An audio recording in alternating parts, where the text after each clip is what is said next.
Ya, perkenalkan, kita adalah kelompok yang hanya 2 orang. Angelino Devon Setianegara Putra.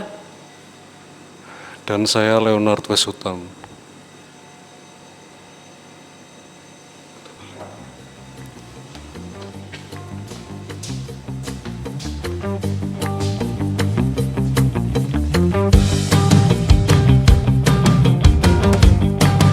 Target marketnya mereka itu banyak sekali ya.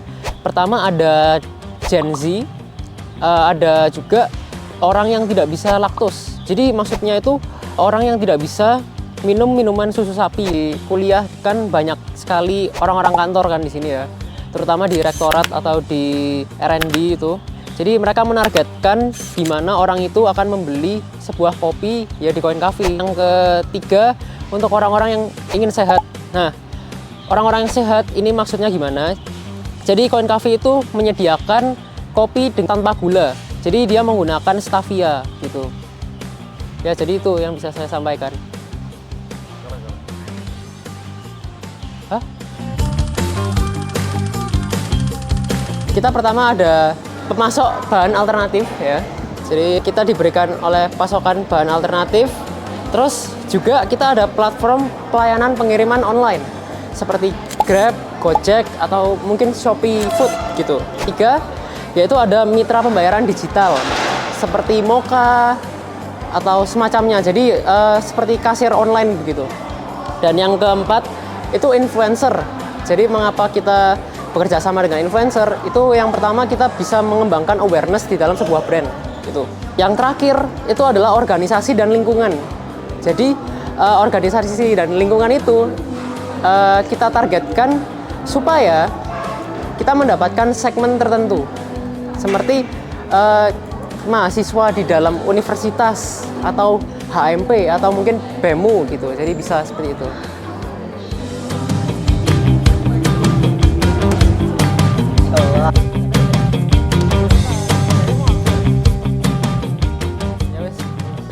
Oke. Jadi untuk value proposition-nya ya teman-teman. Jadi Coin Cafe ini menggunakan konsep di mana kopinya itu sehat. Jadi seperti yang tadi saya katakan, kopi dengan stevia itu lebih baik daripada kopi yang menggunakan gula. Jadi untuk buat orang-orang yang diabetes atau gagal ginjal itu masih bisa ya untuk minum Coin Cafe gitu. Dan yang kedua itu adalah pilihan susu yang bebas laktos. Jadi memang Coin Cafe ini mementingkan hati seorang customer ya. Jadi customer itu merasa dia itu dipanggil gitu loh kalau ke Coin Cafe. Kenapa? Soalnya kalau semisal dia bebas laktos, itu kan otomatis semua orang bisa minum. Jadi seperti itu. Terus ada lagi pengalaman pelanggan itu nomor 1 ya. Seperti yang saya tadi katakan ya, pelanggan itu nomor 1, itu termasuk di dalam value proposition-nya Coin Cafe ini. Oke, terus ada lagi yaitu akses mudah. Jadi tidak ada halangan untuk pergi ke tempatnya gitu loh. Jadi di sana semua orang bebas, mau kalian konglomerat, mau kalian nggak konglomerat, kalian juga mau di sana. Jadi itu. Oke, terus dan produknya itu inovatif dan ngikutin tren, sorry guys ya. Wes iku dikat ya anjir. Iku wis gak masuk iku san. Ngikuti tren apa iku gak ada contohnya iku san. Oh iya. Ya.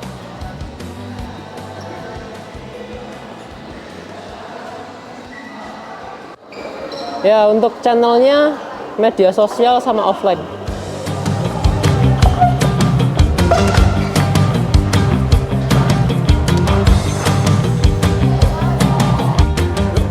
Ya, jadi untuk brand yang kita ambil dari kewirausahaan, jadi itu ada Coin Cafe. Ya, jadi ini adalah Coin Cafe di mana dia sekarang berubah nama menjadi Winton Coffee House ya. Jadi ceritanya itu mereka rebranding karena mereka ingin menjadikan itu sebagai apa ya namanya, copyright. Jadi nggak ada yang bisa nyamain gitu namanya dengan Winton Cafe yang lain gitu. Ya jadi aku lalu ya oke, jadi Jadi Coin Cafe kan berubah namanya jadi Winter. Nah, jadi Coin Cafe itu dulunya adalah sebuah usaha UMKM di mana para mahasiswa itu mereka saling berkompetisi ya. Jadi di situ ada lomba untuk mendapatkan juara satu.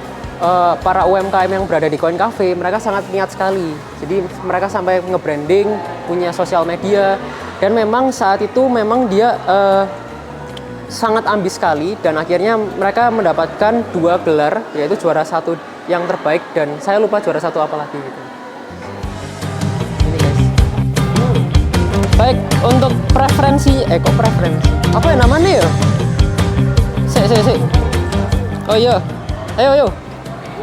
Baik, untuk customer relationship-nya, Coin Cafe menghadirkan sistem di mana dia mendapatkan feedback dari customer-nya. Jadi customer itu diperbolehkan dan malah dianjurkan untuk memberi feedback terhadap kopi-kopi yang telah mereka buat. Mereka memberi semacam custom cafe gitu ya. Misal apakah mau menggunakan outside atau menggunakan susu yang bebas laktosa. Jadi semacam itu.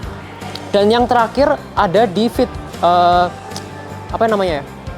Apa namanya, Yon? Kayak feedback itu apa? Bukan kritik. Balas komen, tapi bahasa Indonesianya sing apik apa? Memberi komentar terhadap komen-komen yang ada di Instagram. Jadi mungkin itu adalah customer relationship yang ada di Coin Cafe ini, begitu. Wes.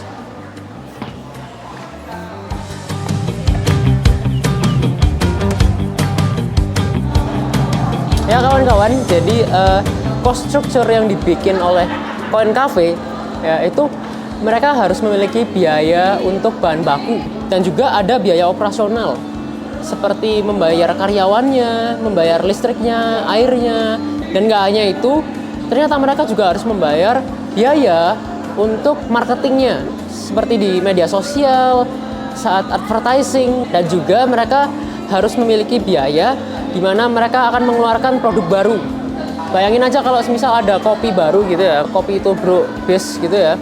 Jadi mereka ya harus bisa memiliki biaya lah untuk bisa membuat produk baru itu. Dan yang terakhir, yang nggak kalah penting ya guys, kalau di dalam membuat bisnis itu adalah biaya lisensi. Jadi untuk apa? Supaya kalian kalau semisal memiliki bisnis ya, kalian tidak akan ada orang yang mencoba untuk meniru dengan nama yang sama, dengan warna yang sama, bahkan dengan kopi yang sama. Itulah struktur di mana kewirausahaan itu diperlukan. Dan itu mengapa orang-orang di dalam bisnis ya, itu memerlukan uang yang sangat banyak untuk memulainya. Jadi begitu.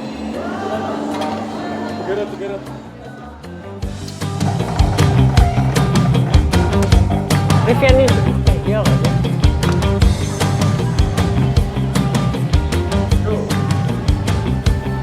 Jadi untuk revenue stream-nya adalah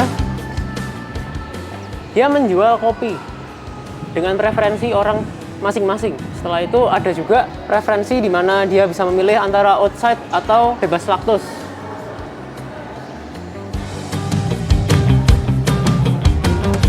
Ya jadi untuk key resource-nya ya, Coin Cafe menggunakan bahan produksi yang sangat berkualitas. Jadi dia mementingkan sebuah produksi ya. Jadi di kopi itu kan nggak mungkin kita menggunakan bahan-bahan yang jelek di dalam pemasakannya ya.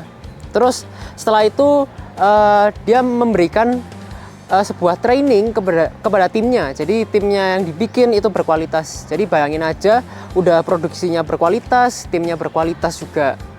Dan setelah itu mereka juga menentukan sebuah lokasi yang cukup strategis, di mana dia menjual berdasarkan segmen pasarnya. Semisal di kantoran ya, dia deket kantoran, semisal seperti itu. Dan yang ketiga, mereka menggunakan teknologi sebagai alat promosinya. Jadi untuk di media sosial seperti Instagram atau Facebook bisa digunakan seperti itu. Oke, untuk yang terakhir brand. Nah, untuk yang terakhir brand. Jadi dia tetap konsisten dengan brandnya. Untuk apa? Supaya mereka bisa terlihat berbeda ketimbang kompetitor-kompetitor yang ada di sana.